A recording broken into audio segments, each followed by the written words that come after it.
El día de hoy vamos a estar hablando del impuesto al valor agregado, IVA, los principales cambios a partir de la Ley 6.380 del año 2019 de modernización y simplificación del sistema tributario nacional. Nos introduciremos en los 5 elementos de la obligación tributaria y, por último, estaremos desarrollando un ejercicio de aplicación práctica de liquidación del IVA y llenado del formulario 120 versión 4. Para poder iniciar este curso tenemos que ubicarnos en el mapa conceptual de la Ley 6.380, que está dividido en libros. El libro 1 trata del impuesto a la renta empresarial y el libro 2 trata del impuesto al consumo. Este libro 2 está dividido en el título 1, impuesto al valor agregado IVA, cuyos contribuyentes son las personas físicas, empresas unipersonales, sociedades y otros. Grava tasas del 5% para bienes de la canasta familiar, alquiler de vivienda familiar y otros. Tasa del 10% para los demás bienes. Por el otro lado, le tenemos al título 2, impuesto selectivo al consumo, cuyos contribuyentes son los fabricantes e importadores, y grava tasas desde el 1% al 24%, cuyas tasas máximas son para tabacos y bebidas alcohólicas y azucaradas. Los principales cambios del IVA a partir del año 2020. La tasa del IVA no varió, se mantiene el 5 y el 10%, por lo tanto el IVA no se incrementa.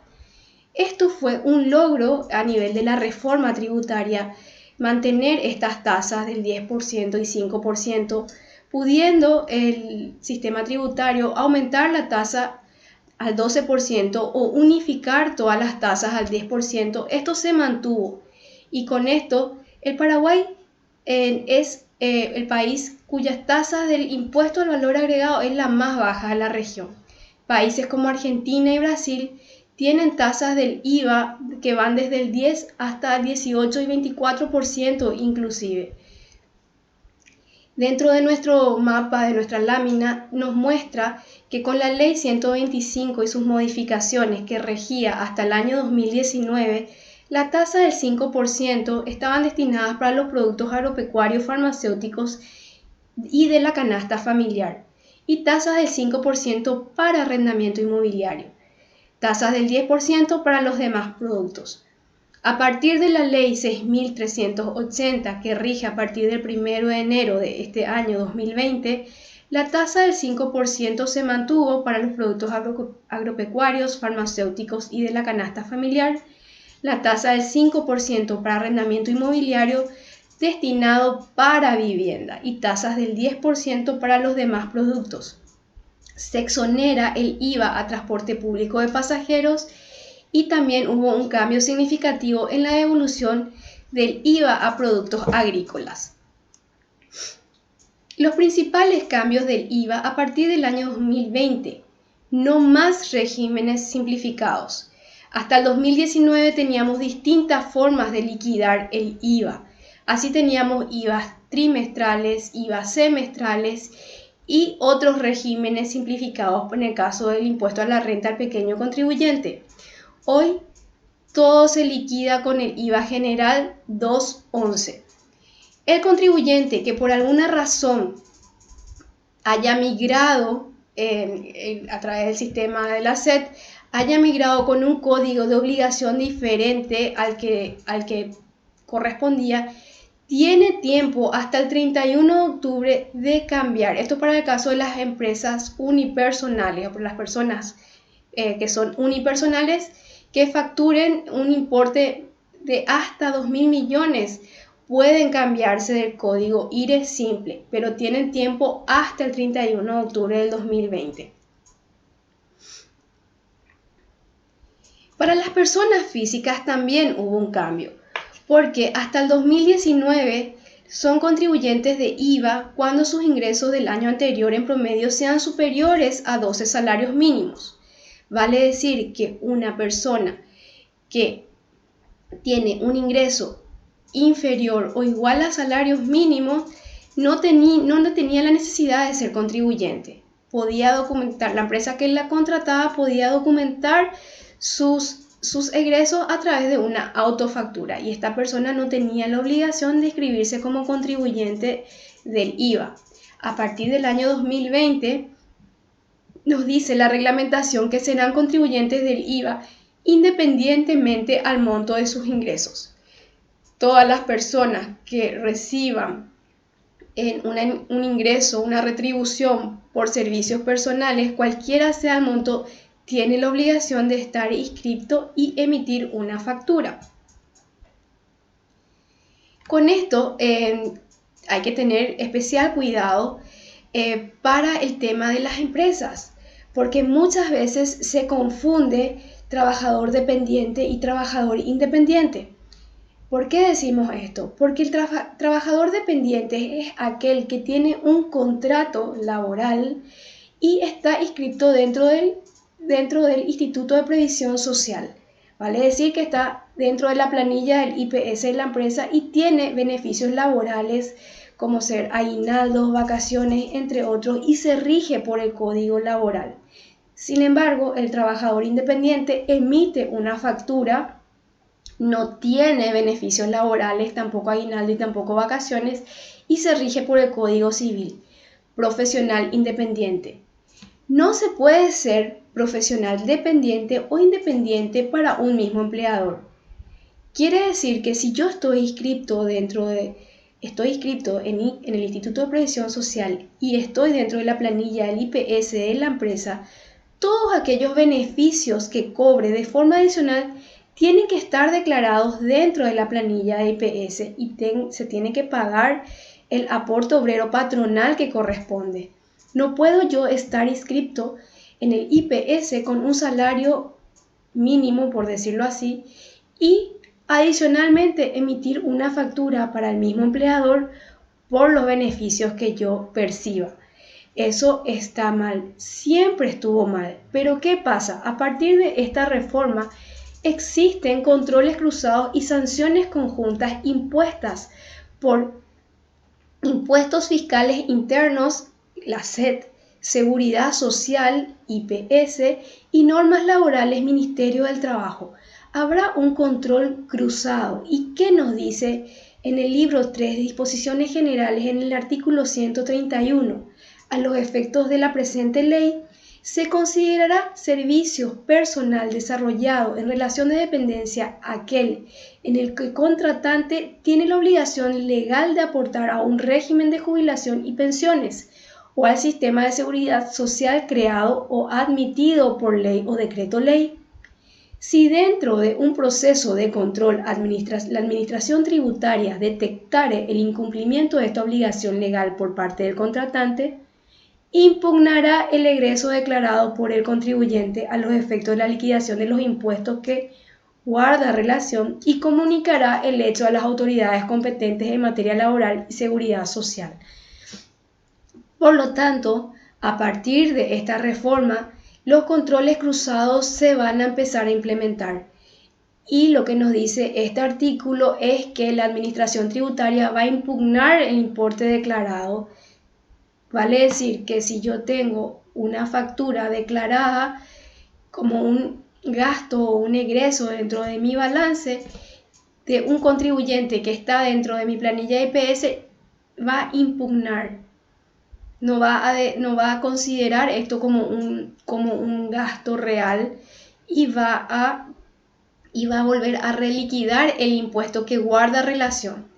Y al mismo tiempo va a comunicar el hecho a las autoridades, tanto al IPS como al Ministerio del Trabajo, que van a hacer los trabajos pertinentes que correspondan a cada área. También se crean hechos generadores, tales como servicios digitales, instrumentos financieros derivados. Este último es utilizado en la comercialización de carne, soja, entre otros, principalmente. También tenemos transferencias de cualquier tipo de derecho, tangibles e intangibles, aun cuando no posean títulos, e incluso la obligación de no hacer, que corresponde la ventaja o derecho de un tercero. Estos hechos generadores no estaban incluidos con la anterior ley. Estos son hechos nuevos y bastante profundos de análisis, porque en materia de servicios digitales tenemos que hablar que la territorialidad se amplió y hablamos de servicios digitales, aquellos servicios que son contratados, que están en otros países, por ejemplo. Entonces se dice que territorialmente se amplía el término de territorialidad porque el que presta el servicio está en otro país, pero la dirección IP del servidor o del que utiliza el servicio tiene que estar dentro del territorio nacional. Y de los instrumentos financieros derivados podemos decir aquellos instrumentos, aquellas monedas de cambio que son utilizados como los bonos, acciones, entre otros. Todos estos también pasan a gravar IVA. Y los derechos tangibles o intangibles. Y ahí podemos dar como ejemplo el acervo hereditario. Y por último, las obligaciones de no hacer.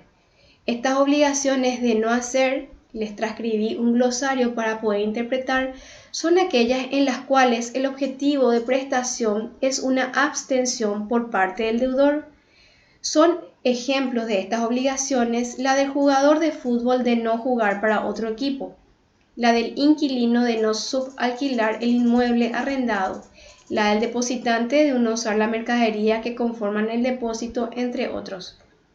Cuando nos vayamos introduciendo en cada uno de los artículos de la ley, iremos ampliando con mayor detalle los conceptos dados. También hubo cambios en el caso de la venta de inmuebles por parte de personas físicas. Siempre que no forme parte del activo de la unipersonal, no abona IVA.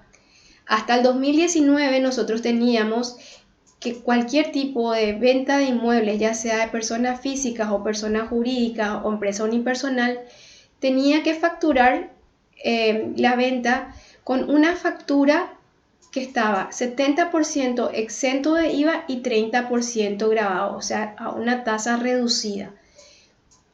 Grabado a la tasa del 5%, la porción del 30%. Pero ¿qué pasa? A partir de esta nueva ley nos dice que la persona física va a facturar exento de IVA la venta de inmuebles y ya va a pasar a liquidar el impuesto a la renta personal por la ganancia que se obtenga de forma anual. Y para las personas jurídicas se mantiene el nivel de facturación, o sea, el mismo sistema de facturación. Grabado a la tasa del 5%, la porción del 30% del inmueble y el 70% exento. Igualmente, para las empresas unipersonales, cuando el inmueble es del activo, va a ser IRE general e IVA. Vale decir que si yo soy persona física y tengo una empresa unipersonal y el inmueble que estoy vendiendo no forma parte del activo, voy a facturar exento. Las tasas de alquileres de inmuebles, tasas del 5% exclusivamente para vivienda familiar y del 10% para los demás. Hasta el 2019 la tasa era una tasa del 5% lo que sea alquiler. A partir de este año se tiene que analizar si el alquiler de los bienes muebles o inmuebles son destinados para el comercio, la tasa es del 10%. Y alquiler de inmuebles exclusivamente para vivienda es a la tasa del 5%.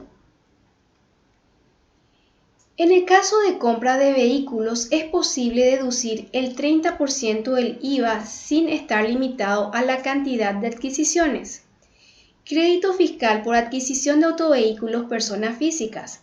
Hasta el 2019 la reglamentación nos decía que podía ser deducible de IVA un vehículo cada 5 años y este IVA no podía ser superior a 10 millones de guaraníes. Vale decir que si yo compré un vehículo en el año 2019 por un valor de 220 millones, yo podía utilizar el crédito de este vehículo, que si es 220 millones, la tasa del 10%, el IVA debería de ser 20 millones. Yo podría utilizar hasta 10 millones de guaraníes el crédito fiscal. Siempre y cuando el vehículo yo lo haya utilizado, o sea, haya comprado este vehículo hoy y no haya comprado antes o posterior a los 5 años. A partir del año 2020 no se limita a un vehículo cada 5 años. Solo se puede usar el 30% del IVA de la compra.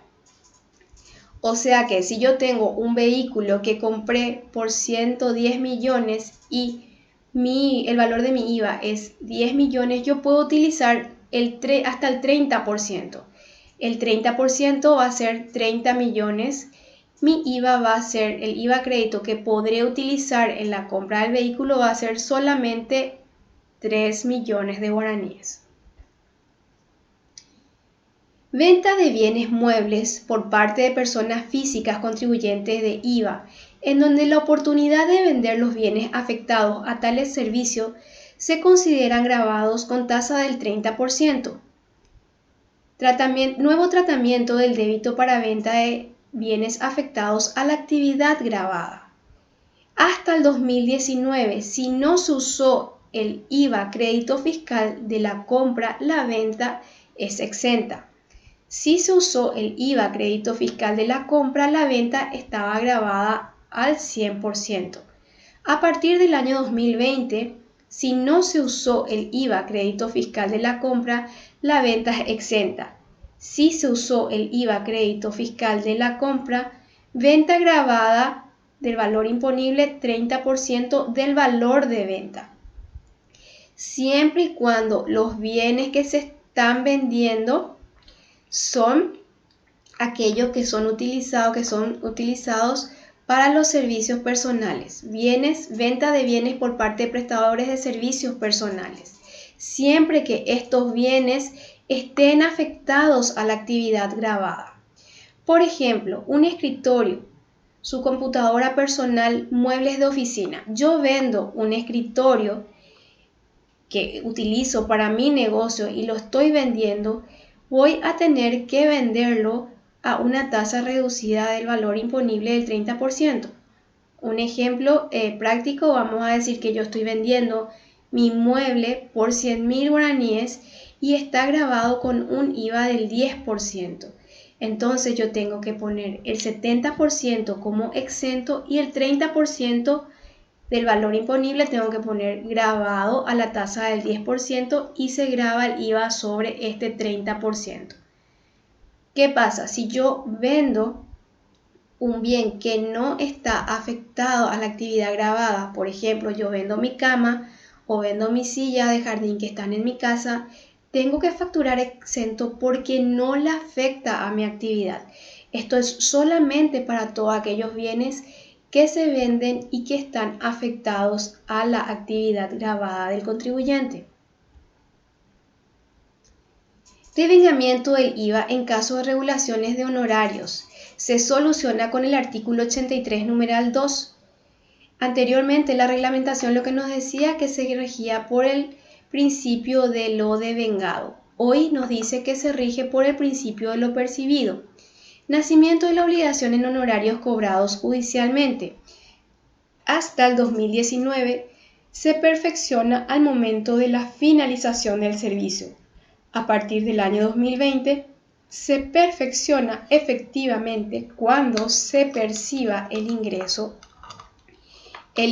en concepto de honorarios cobrados y regulados judicialmente. Nacimiento de la obligación diferente a lo devengado. En el caso de el cobro de honorarios vía judicial, cuando efectivamente se perciba, en el caso de servicios públicos y privados de tracto sucesivo, es a través del principio de lo percibido a la fecha de vencimiento. Esto ya estaba establecido con la ley anterior, pero era para los servicios públicos. Es así que la factura de agua, luz y teléfono de Copaco eran cargados en la contabilidad en el día del vencimiento de la factura. Pero hoy en la nueva reglamentación también amplía esto y dice para aquellos servicios privados de tracto sucesivo. Entonces, todas aquellas facturaciones que tenemos, como en el caso de telefonía celular, también van a regirse por la fecha de vencimiento. Se va a considerar para la liquidación del impuesto, no por la fecha de la emisión de la factura, sí para considerar la fecha de vencimiento. Y también para los intereses punitorios, cuando efectivamente se lo perciba. Para los exportadores se elimina la posibilidad que obtengan de devolución del crédito fiscal de los productos agrícolas en estado natural, incluidos los derivados del primer proceso de elaboración o industrialización. Sin embargo, podrán obtener devolución de créditos consignados en facturas que documenten la adquisición de los demás bienes y o servicios afectados a la exportación.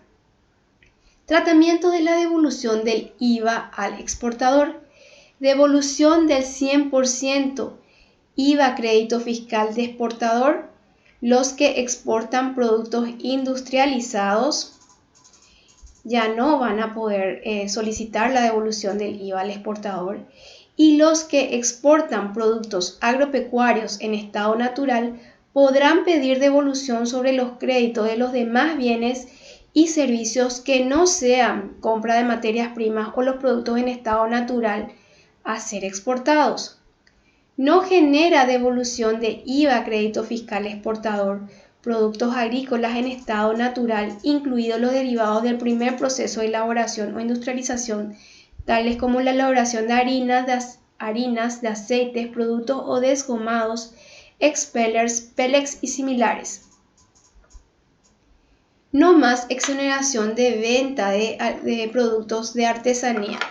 Hasta el 2019, estos productores artesanos tenían un beneficio que estaba exonerado el impuesto, pero a partir del año 2020 ya no existe la exoneración y estos productores tienen que pasar a liquidar y vender sus productos con IVA. Otro cambio importante es el tratamiento de destrucción de mercaderías, en donde la ley exige revertir el crédito fiscal afectado a dichos bienes. Y esto vamos a estar ampliando en el artículo 88. Criterios antelusivos, como son la exigencia de que en la documentación se refleje la realidad de los hechos, una definición diferente también para el caso del prorrateo del crédito fiscal.